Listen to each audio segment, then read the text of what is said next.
And now, wielding a red sword. Chapter 12. Gaia. Rapture was away increasingly as time passed. She was very positive about her mortal job and seemed to be doing well, but it apparently made considerable demands on her. Mim was glad that she had adjusted so well, but the frequent nights alone bothered him. Naturally, Lila was available. When he couldn't sleep, he took walks in the garden, and she was always there. Of course she was ready, willing, and able to serve as his concubine, but a complex of considerations prevented him from exercising this option. For one thing, she was from hell, and he still distrusted the creatures of Satan on general principle. For another, he was becoming uncertain of Rapture, and that made him less rather than more inclined to use another woman. Had Rapture been solidly established and pregnant, it would have been virtually his duty to use a concubine, so as not to place demands on the bearer of his heir. As it was, a concubine was premature. His seed needed to be saved for the heir rather than expended frivolously. So to use a concubine at this stage might be to suggest that he did not desire Rapture or seek an heir, and that was not the case. Also, and this was an insidious consideration, he was not certain that Lila was a virgin. It was of course necessary for a man to know a number of women, as no single woman could provide essential variety. But it was important that a woman know only one man. It would demean his princely heritage if he were to consort with an unchaste woman. The creatures of Satan, by all accounts, were of questionable pedigree, and their forms here in the spirit realm were malleable, so Lila well might be a pseudo-virgin. His pride kept him from making application to the purgatory front office for a legitimate concubine because of the problem with Rapture. Thus, he was caught without adequate service in this respect. That was what made Lila so infernally tempting, as well she knew.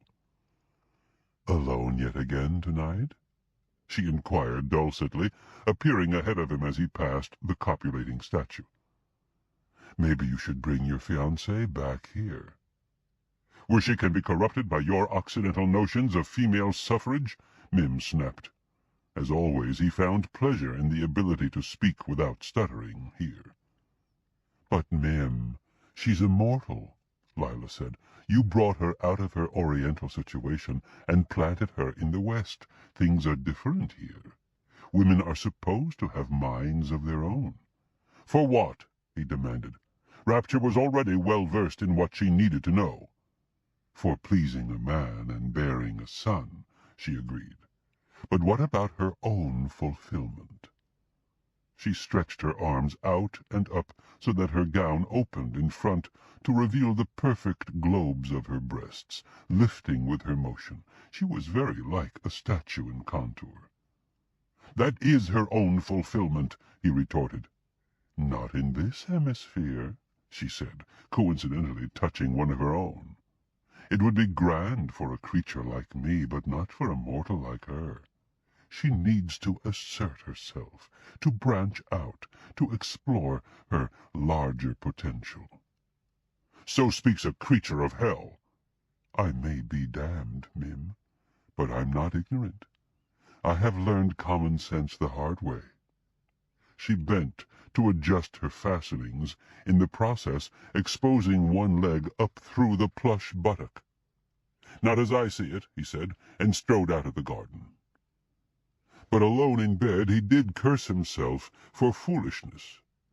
Why should he allow the words of a hell-slut to bother him? The opinions of women mattered little, and those of a pseudo-woman even less. Why hadn't he simply used her for her explicit purpose and not listened to her at all? Discussion, after all, was no necessary part of sexual fulfillment. Of course he could return to the garden and do that now, or simply summon Lila here to the castle. He could do anything he wanted with her and banish her without notice. That was the obvious and sensible course. That flesh she had arranged to show him, he knew that though she was of the spirit world, the body would feel completely solid and alive. She was indeed designed to satisfy the lust of a man. But that would mean a kind of capitulation, and that he could not abide. So he suffered alone. He was Mars, an incarnation dedicated to settling the quarrels of mortals efficiently, yet he could not settle his own. When Rapture showed up again, the change was more apparent. She was not satisfied to remain placidly in bed. She wanted to converse about unrelated things. She was full of detail about the students she was helping to educate and their interest in the quaint customs of the Orient, where science was little practiced. She now had classes at all levels, ranging from adult to juvenile. She loved the experience of independence, of being able to make decisions based purely on her own preferences. She was developing a confidence in herself and her individual worth she had never before experienced. She was acquiring an Occidental wardrobe, so that she could avoid being taken for an Indian at times when she preferred to be herself. She even wore jeans in public. "What?" Mim demanded. "Trousers, fashioned of denim material, blue in hue," she explained. "Very convenient and comfortable for laborers," he exclaimed in sing-song, "not for princesses." "I am no longer a princess," she reminded him, quite undisturbed by the demotion. "I have seen the Occidental women in those abominations," he sang. "Their posteriors practically rip open the fabric." "Yes, that is one of the appealing aspects," she agreed. "For every passing male to see," he concluded indignantly. "They don't object," she pointed out. "In fact, I have received some compliments." "You are my woman," he raged. "Only I should see such detail in you." She laughed. "Where do you think you are, Mim? In archaic India? In the Western world, the wealth is shared." "Are you sure you haven't been talking with the demoness?" "Lila? No, I haven't seen her since I moved to the mortal realm, but I have been learning about the real world, Mim." "I think you had better resign that job and return here." "I will do no such thing," she exclaimed.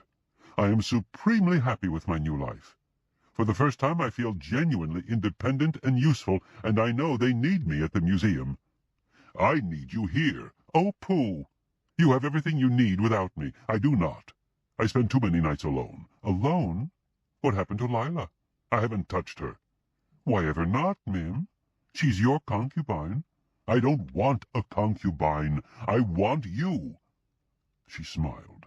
"That's sweet. But no need to go to extremes. When I'm not here, use the damned concubine." Mim was shocked at her language as much as her sentiment. He wasn't certain whether she was swearing in the Occidental fashion or referring to the status of a creature of hell, or both. "Well, let's get this over with," Rapture said, and moved her beautiful body against him. Get this over with? What did that imply? But he realized that further dialogue might only result in his having to spend another night alone. So he let it pass.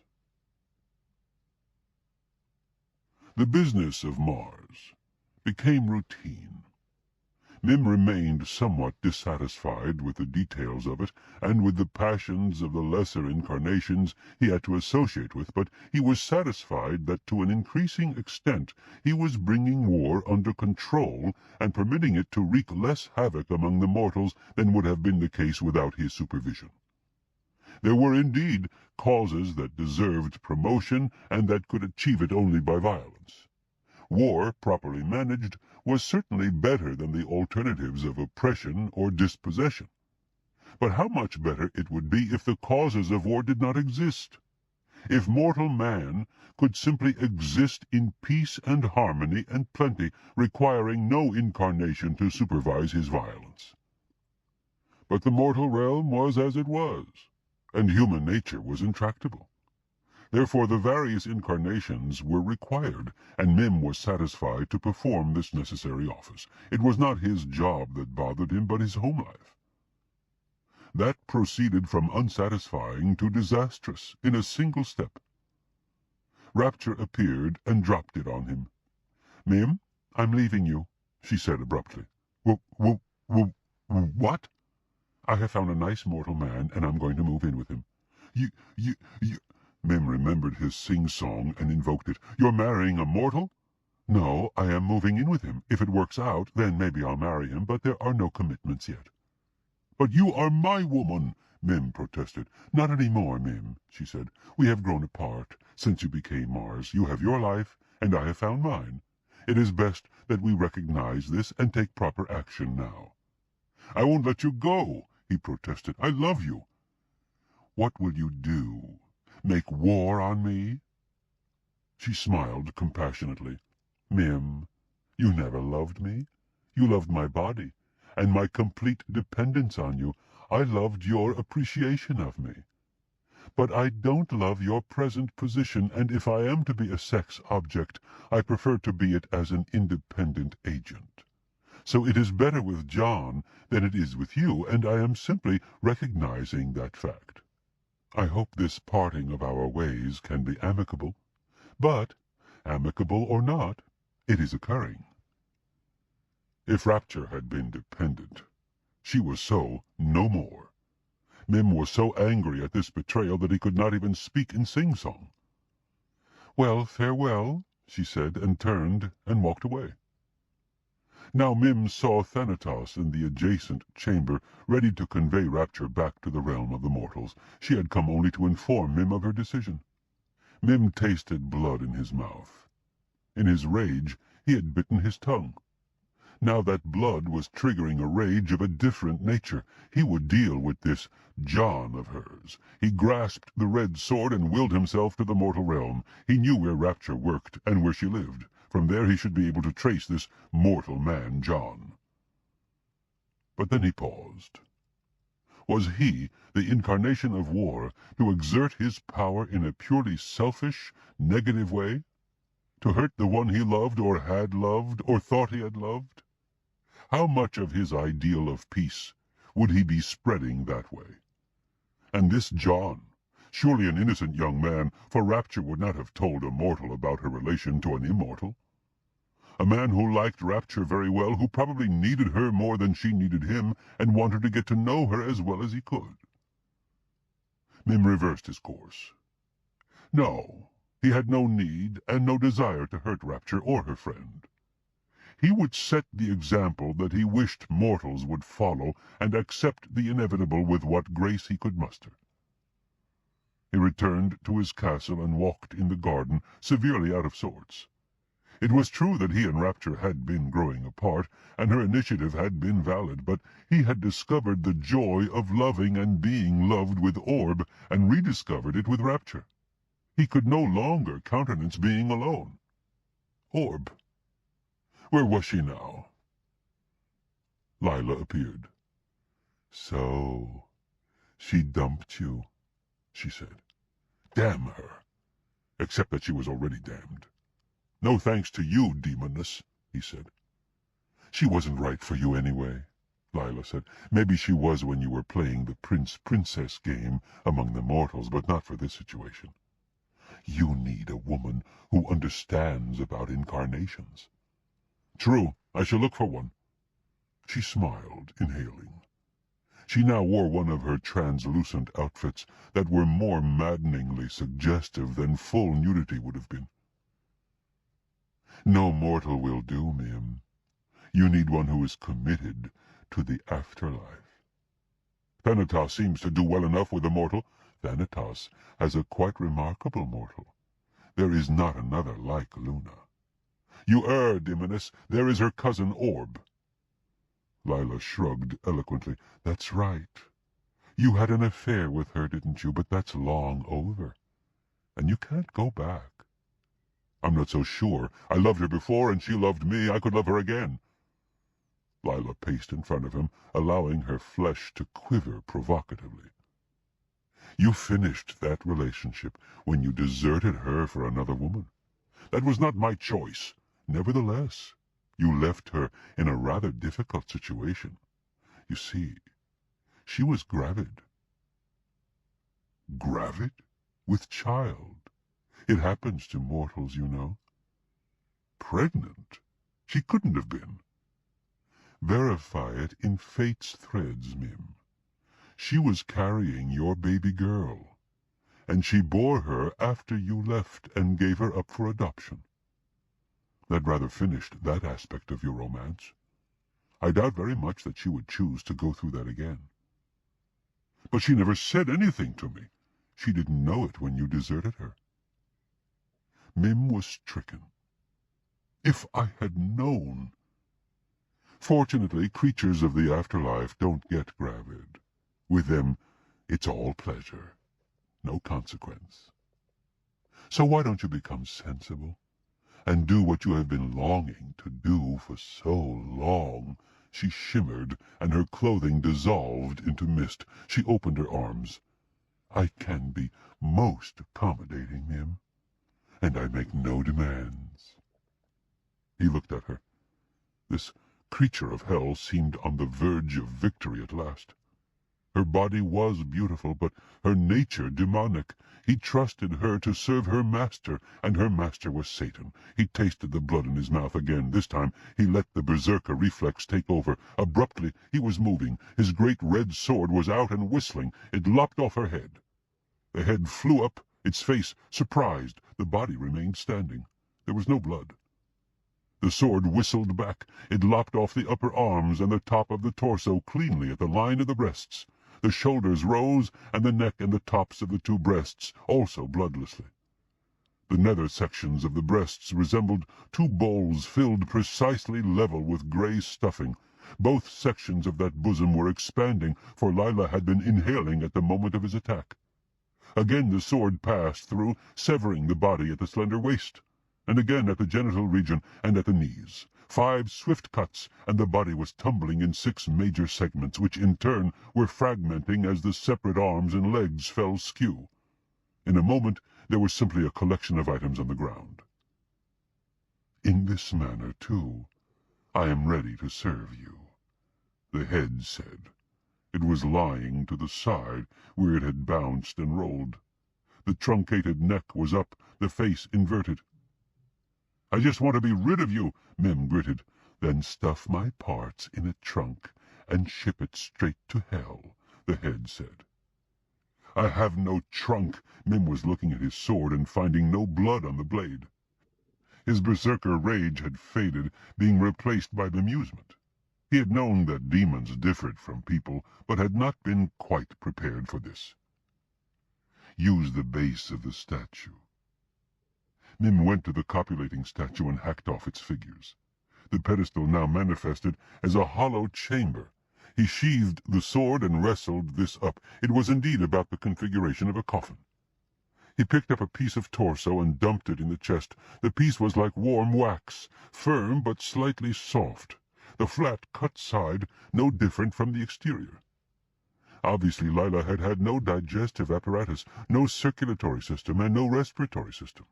She was simply a shape, formed of pseudo-flesh, a body without a person. Yet she had walked and talked, and seemed alive. She had sown mischief with Rapture, and much of what she said made infernal sense. She was not a person, obviously, yet she was also not inanimate matter. What, then, was she? He paused. With the upper and lower sections of a leg, he tried fitting them together. They fused, forming the full leg. You may put me together again if you wish, the head said. One more section, and you will be reaching interesting territory. Mim dropped the leg into the chest. He picked up the pieces of the other leg and the arms. Then he got to the section of the torso from the waist to the mid-bosom.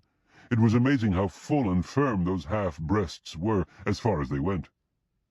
Or you could reassemble just that portion of me you wish to use, the head suggested. He dumped the half-bust in. I prefer a genuine woman. A genuine woman would dump you in favor of a mortal man, the head retorted. Here in the afterlife, you need a woman of the afterlife. There was that insidious logic of hers. What she said made more sense than he cared to accept.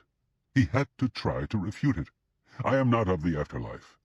I am a mortal in temporary residence. I need a woman in similar circumstance."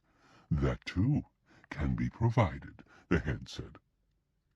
Mim finished dumping the rest of the body in the chest, but hesitated to pick up the head itself, so he talked to it a moment more. "How can such a thing be provided?"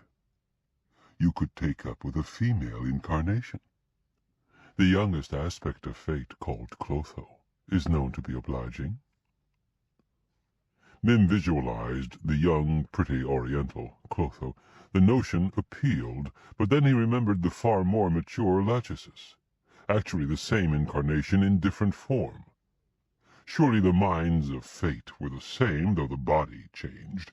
In that sense she was no better than the demoness. A young and innocent body with an experienced and cynical mind was not what a man really desired in a woman. Also, fate surely had associations of her own, and would not necessarily be eager to take up with a man like him. "Then there's... But of course you wouldn't be interested in her," the head remarked. An obvious ploy, but Mim still was not eager to pick up the talking head, so he accepted the ploy. "Who?" "She's a damsel, a princess, locked in a castle of frozen mist, unable to escape because no one cares about her, but of course that's none of your business." "Who is she?"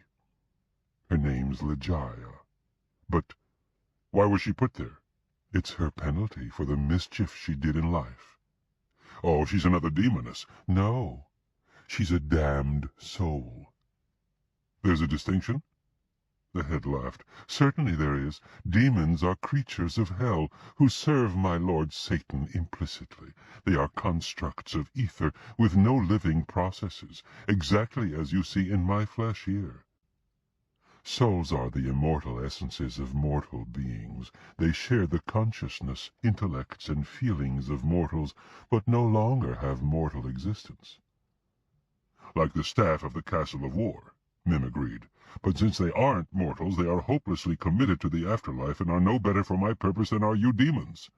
"True, but Ligeia is a special case. She was improperly damned, and if she could only get a fair hearing, she might be reclassified." "Why can't she get a hearing?" "A fair hearing. There are hearings aplenty in hell, but they aren't fair. Every time she tries to present her case, they laugh at her. She must be pretty upset by now. I think she'd really be appreciative if someone with some power were to take up her case. But of course, if she got her fair hearing and won reprieve, she'd only go to heaven, so that would be the end of that. There's no point in someone like you getting involved with her." Mim was sure by Lila's attitude that she wanted him to get involved with Ligeia, so he reacted negatively.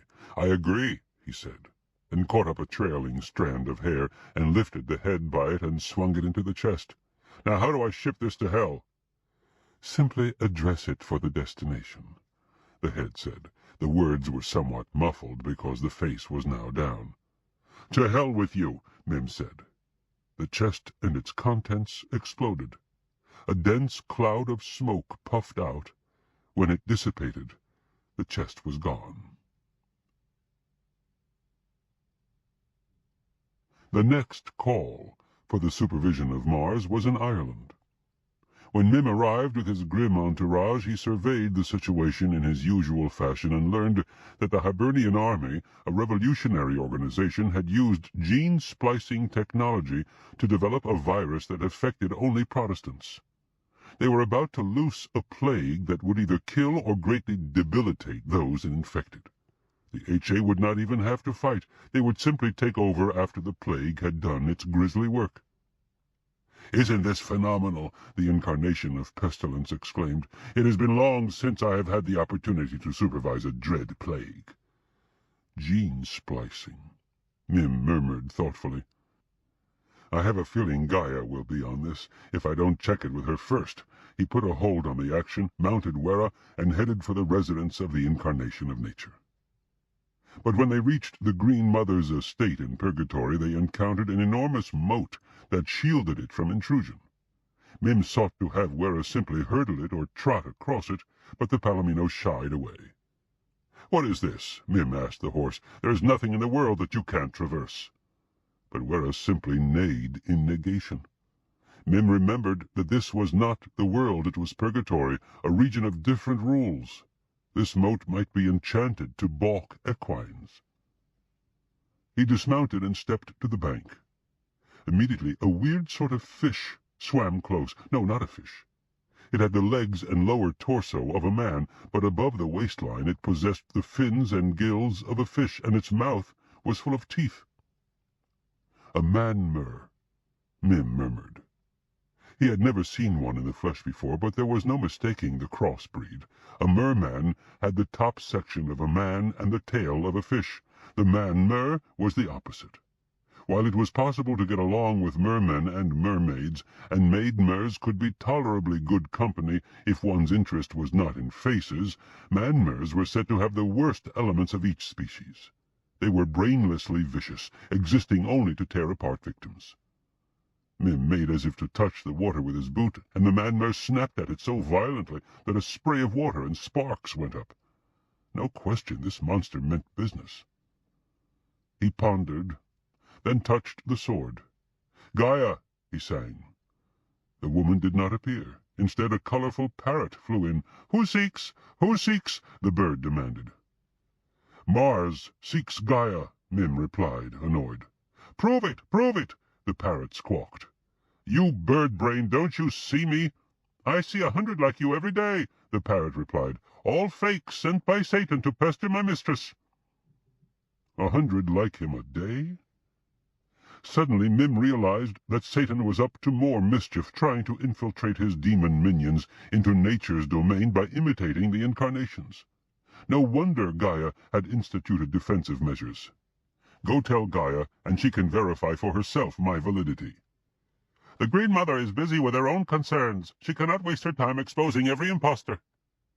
That, too, made sense. "How can I prove my identity to you so that you will advise her of my presence?" "Get in to see her yourself," the parrot squawked. "Only a true incarnation can do that." And it flew away. Mim sighed. Right when he needed to consult with Gaia, Satan had set up an interference pattern. Unfortunate timing. Unfortunate? No, maybe Satan had planned it that way, to prevent Mim from completing the consultation, so that Gaia would not be alerted, and the plague would not be halted before it ravaged the Protestants. That meant that it was doubly important that he get through. He was really opposing Satan, not Gaia. But the man-mer waited with eager teeth. Though Mim knew himself to be invulnerable to mortal attack, he was not at all sure about the present situation. If an immortal were invulnerable to the teeth of the man-mer, the demons would be able to get through. Certainly Wera didn't trust his flesh to that water, and there was evidently a spell to prevent the horse from leaping or flying over the moat. Mim didn't care to risk his flesh that way. Well, he could still pass. He drew the red sword. "I regret this, man-mer," he said, "but I'm going to have to slay you in order to pass." But still he hesitated. Demons could wield swords too, and would certainly be willing. Why hadn't they done so? The more he considered, the less easy he became. Finally, he picked up a loose stone and threw it across the moat. At the far bank, the stone exploded. Something had destroyed it. That something was apt to do the same thing to a man or a demon. Again, it wasn't worth risking. Also, he really didn't want to slay a creature, the man-mer, who was only doing the job it had been assigned. But how was he supposed to pass if a demon could not? There had to be a way, or this was no valid test for his identity. He considered and decided that he would have to do some perhaps unpleasant research. He got down beside the water, and when the man-mer snapped at him, he put one discorporate hand into the creature itself. Startled, the fishman paused in place, and Mim dropped the rest of his body onto it and into it. His arms aligned with the fins, his head with its head, his legs with its legs. He had phased in physically. He adjusted his brain, getting it aligned with the brain of the monster. He had become accomplished at this maneuver, but this was a special challenge, for this was the brain of a fish. Only the most primitive aspects of his brain could align properly. There simply was no higher center in the fish's head to match his own. Fortunately, very little identification was required. The instructions for the manmer were uppermost in its limited mind, and Mim assimilated them before he got fairly into the rest of the creature's identity. There was a grating in the bottom of the moat. When the water turned cloudy, that grating became permeable. It was possible to swim through it. Of course, Cutefoot would consume any person or creature who tried, except for the one who addressed him by his name. That one, and that one only, he would suffer to pass. That sufficed. Mim withdrew from the manmer and splashed through the water back to shore. It took the manmer a moment to realize that someone was there. Then he acted, but Mim was already scrambling clear. Wera was waiting for him. "Loyal steed, I must proceed alone from this point," Mim informed him. "Return to the Castle of War. I will summon you when my business here is done." Wera neighed, wheeled about, and galloped away. That was one intelligent steed. The like hardly existed in the mortal realm. Mim realized that this was a significant part of what he liked about this office, the possession of truly competent accoutrements like the sword and warhorse. Mim gazed into the moat. Yes, deep down he spied the grate. The water was clear, so he could see it. All he had to do was wait until it clouded. There was the sound of hooves. Mim glanced back and saw a golden palomino approaching, bearing a golden cloaked rider. That was Mars. Rather, it was a demon disguised as Mars. Mim was in a position to know that it was not the genuine incarnation. He had better get past this moat before the demon arrived. But the water remained clear. He could not afford to enter it yet. He could stop the manmer by speaking his name, but would not be able to pass the grate. He had to wait. Another figure galloped up, just like the first. The parrot had been correct. There were demons all over. No wonder the Green Mother had gotten fed up with it. He had to move on through before a crowd of them gathered and made that impossible. But still, the water was clear. The first demon arrived. "Ho, miscreant!" it cried challengingly. "Dare you assume my image? Begone, impostor!" The sheer audacity of this challenge put Mim into an instant rage. Suddenly the red sword was in his hand, and whistling through the air, the demon horse's head flew off, then a segment of its neck, then the top half of the rider. As with Lila, there was not blood. It was as if the sections had been fashioned separately and set together, and now were falling apart again. The demon's upper body splashed into the moat and sank. The water swirled as the manmer went after the fragment. The vicious teeth slashed out, cutting the demon's substance into lesser fragments. The action moved down as the fragments sank. The manmer meant to consume it all. The muck of the bottom was stirred up, clouding the water. "Ho, miscreant!" the second demon challenged. Mim looked up. The thing was charging down on him, sword swinging. Behind it, 3 more were coming, all identical. Damn them, literally. Mim lifted the sword and paused. The water of the moat was cloudy. He turned, sheathing the sword. He dived into the water. "Cutefoot!" he cried just before he splashed. The manmer froze in place, letting him pass. He stroked down to the nether grate and through it, the bars seeming insubstantial. He passed into a submarine cave that extended forward. There was no surface here, so he could not take a breath, but he was in no discomfort. He realized that as an incarnation he could not drown, for he could not be killed. Breathing was now mere reflex and convenience, as was eating. In due course the cavern surfaced, and he emerged into the garden estate of the Green Mother. It was lovely. Shrubs and trees of every description flourished, and flowers abounded. Squirrels jumped from branch to branch, and a chipmunk nibbled at a nut atop a boulder. This would be a most pleasant place simply to remain. But he had business. Mim forged on, following a path that led toward the center of the estate. Soon he came to a narrowing of the way. Rocks rose up on either side, squeezing the path between them. In the center of the narrowest section stood a small lizard. Mim paused. There was something about that little creature. It was not afraid of him, and it eyed him with a disturbing alertness. It was dull red, actually rather pretty, and reminded him of fire. This was not necessarily any lizard. It could be a salamander. He reached to the side and found a section of an old branch. He heaved this toward the creature. The tiny reptile leaped up to intercept the branch, biting at it. As contact was made, the wood burst into flame. It burned explosively. By the time it struck the ground, it was a mass of charcoal and ash that quickly smoldered into dust. That was a salamander, all right. A creature who set fire to whatever it touched, other than the ground it stood on, fire that burned until only ash remained. If he tried to pass that creature and it bit him, he would burn similarly. Of course, he was an incarnation, he reminded himself, immune to mortal threats, but again, he remembered that this was not the mortal realm. This was Gaia's garden, where other rules governed. If this creature could prevent a demon from passing, it might as readily prevent an incarnation, too. "But there are no demons here," he muttered in sing-song. A figure appeared behind him. "Oh, miscreant!" it cried. "How the hell did you get here?" Mim demanded, startled and angry. "I said the same magic word you did, so the fisherman let me pass," the Mars demon replied. "Now defend yourself, impostor!" And it charged, sword swinging. Mim ducked. The demon stumbled over his hunched body and tumbled into the salamander. There was a flare of flame. I burn!" the thing cried. Then the form became a structure of ashes and collapsed. "One demon returned to hell," Mim sang.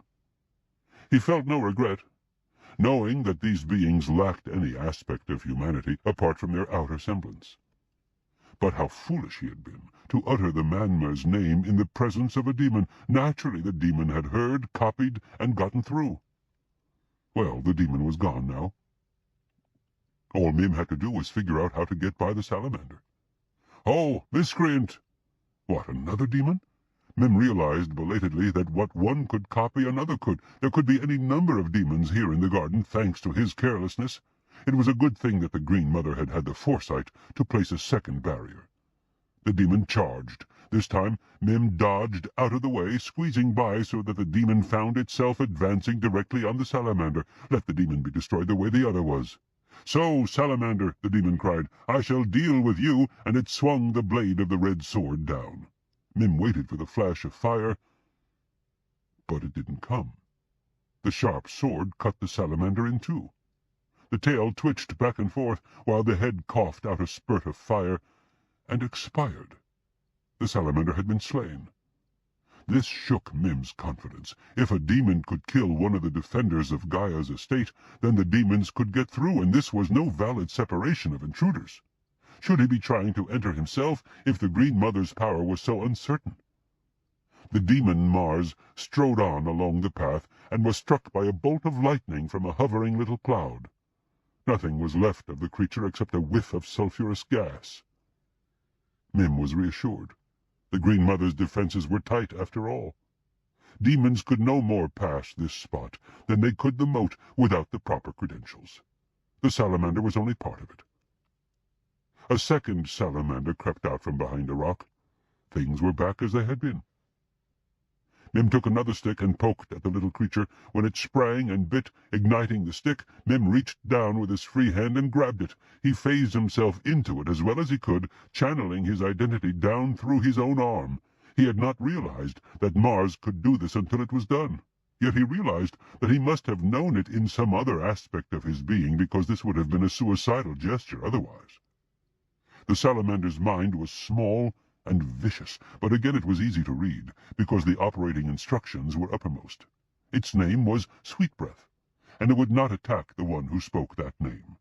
When smoke clouded the region, a hole would open in the wall. Mim phased out and dropped the salamander, stepping hastily back before it could snap at him. Then he glanced about, perceived no other demon, and fetched an armful of slightly damp leaves from the adjacent forest floor. He dumped these on the salamander's head. Of course the creature fired the leaves. A dense cloud of smoke and steam puffed up, covering the path. Now Mim spoke the name, "Sweetbreath." The salamander froze in place.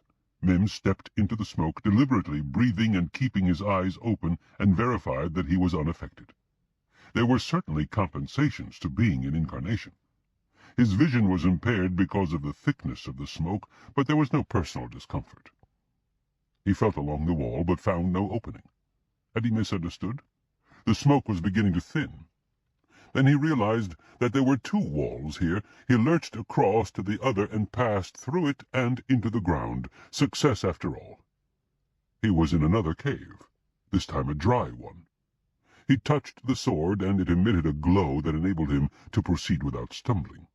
The cavern wended its way through the hill and emerged at the other side. A lovely valley opened out before him, with ornate bushes and colorful grasses. From above, the pattern of vegetation resembled a labyrinth, but there were no teeth in it, for it was easy to pass around the bushes. Here, too, it would have been pleasant to remain and relax, if he only had time. He strode on through, but as he proceeded, he discovered that the bushes were getting denser and thornier, closing off the roots around them. He had to pick out an appropriate route, and finally found himself channeled into one that led to a central glade at the deepest crevice of the valley. Above, on the far side, stood the Green Mother's fancy tree-house, not far away at all, at last. But in the glade was a single item of standing deadwood, a petrified tree, and on a branch of that tree perched a harpy. He would have recognized her by the smell alone. Well, challenges seemed to run in threes. He would have to phase into her and learn the correct way past. "Oh, miscreant!" Another demon. "How did you get through?" Mim demanded, frustrated by this pursuit by his likenesses. "I masked myself as a piece of stone and watched what you did," the demon said. It was evident that these creatures lacked the subtlety of their master. It didn't occur to them not to answer a direct question. "Then I did likewise. Now I shall watch you again." "Oh, no, you shan't," Mim returned, drawing the sword. The demon showed no fear. It drew its own sword, which looked identical, and met him at the edge of the glade. The two blades touched, and the demon's was cut in half. It was no more than normal demon substance, having no super-hardness. But how, then, had the other demon slain the salamander? There had to be more to the weapon than this.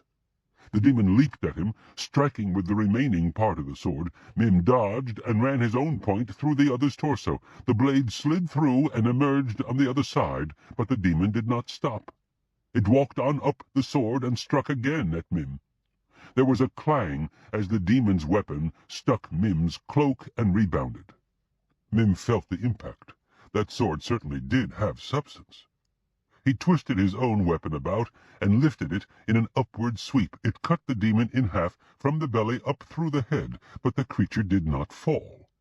Mim brought his blade down and chopped from the side, and half of the upper torso of the demon, including its left arm, fell off, cleanly severed along horizontal and vertical lines. But the right side continued to fight. Mim increased his effort and hacked the demon to pieces. Now, at last, it was finished. This business of fighting demons was strange. They seemed to feel little or no pain or fear, had no blood, and they talked and fought freely while intact. What motivated them? They could seem most human at times, yet most alien at other times. He turned again to the harpy, who had watched this without reaction. He was sure he could deal with her, but how could he be sure that more demons weren't watching? If they could mask themselves as stones or other items, they could be all around. It would be better to wait a bit before making his move. "How are you?" he asked the harpy. Now she reacted. "Unsex me here!" she exclaimed, spitting at him. "I gather you are not very sociable," he said, with a smile. He had hardly expected otherwise. "I have given suck!" she screeched indignantly. Mim still saw no other demons, so he proceeded. He picked up one of the destroyed demon's arms and tossed it to her. The harpy caught it with one claw and tore into it with her teeth. In a moment the demon's substance was being shredded. But while she was partially distracted with that morsel, Mim reached up to touch her wing, channeling his identity quickly through the connection and phasing in with her as well as he was able. She was Lady Macbeth, and when a cloud of dust obscured the region, a hole would open in the ground. That was all. This was just another variant of the usual device. He disengaged, and picked up a larger morsel of demon. He heaved it at the harpy, but it fell low so that she could not catch it. In a fury, she flapped her wings so hard that a cloud of dust was stirred up. Now he spoke her name, Lady Macbeth. The harpy froze, and Mim walked into the dust and found the hole in the ground. He stepped down into it and found himself in still another cave. This time he did not proceed forward. He turned and waited. Sure enough, a demon followed. Mim lopped off the thing's head, then sliced up the rest of the body until the pieces lost their animation. Another demon appeared. Mim dispatched that one too. He waited, but no more demons came. This, then, should be the end of them, as far as he could tell. Demons were not bright creatures and acted the moment they saw reason to. Any who were able to follow should have done so by now. He turned and went on down the passage he was in. It brought him to another gate. He opened this and found stairs leading up. At the top of the flight, he found a green and brown room. "Why, fancy meeting you here," Gaia said. "The approach was more difficult than I expected," Mim said, realizing that he had at last entered her domicile. "Those demons are a nuisance," she said. "Permit me." She gestured, and a swarm of flies seemed to issue from her hand. They buzzed about Mim and landed on his cloak. Suddenly there were puffs of smoke all about him. "What?" he asked, startled. "They are stinging the remaining demons into oblivion," Gaia explained. Mim was dismayed. "You mean I brought some in with me?" he sang. "Indeed," she agreed, "but I have dealt with them now." "But then your barriers, they didn't work." Gaia smiled. "They worked, Mars. They showed me which of the thousands of false images was the real Mars. I have no fear of demons here. I merely dislike being deceived. I would have had no rest at all if I had watched every image. As it is, I have to watch only you. What brings you here?" "I am supervising an engagement in which one side means to use gene splicing to create a virus that infects only the folk of the other side. I thought you would have an interest." Gaia pursed her lips. "Indeed I do, Mars. I thank you for bringing this to my attention. Well, I have been encountering so much difficulty with the other incarnations that I thought—" The Green Mother smiled. "I appreciate your consideration, Mars. Certainly I could not have let such a ploy pass. I shall straighten this out for you, but in return you must give me an intimate part of yourself." "I must give you—" Mim sang indignantly. "I came here to—" "Indulge me, Mars," she said. "Oh, take what you want," he sang angrily. He should never have expected gratitude from another incarnation. "In due course." She questioned him closely, then lifted her hand to her face. She leaned forward and touched one eye with her right forefinger and her left with her left forefinger. 2 glistening tears fell to the fingers and clung there in globules. She put the globules into separate little sponges. "Take these to your battle zone," she said. "Put them together there." Tears?" he asked, astonished. "Not ordinary tears, Mars. When these merge, they will form a compound that nullifies what Satan has done in Ireland. Their virus will expire and be beyond recovery. No one will die of this particular plague." "What Satan has done?" he sang. "Obviously, Satan has been behind all the mischief you have encountered," she said. "He caused the drafting of children for battle, revealed to another party the secret substance to make zombies, sent a vision to yet another to reveal the technology of the time bomb, and gave the secret of the Protestant plague to another.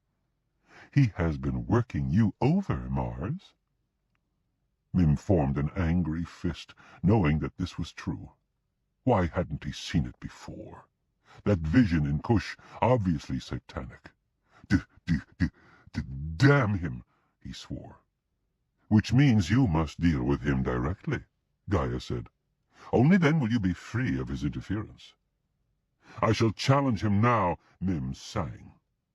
"He will not meet you on a field of your choice," she warned. "Be careful, Mars.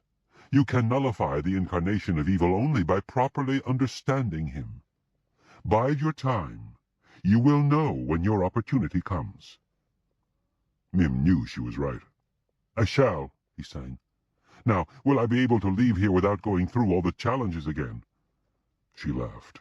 "Of course, Mars, but first—" She touched him with one hand. He felt a peculiar wrenching and knew that something vital was indeed gone from him. Nature had taken her payment. Then he stepped out of her front doorway, which was an opening in the trunk of the great tree she lived in, and saw the castle of war just across the open valley. There were no barriers at all.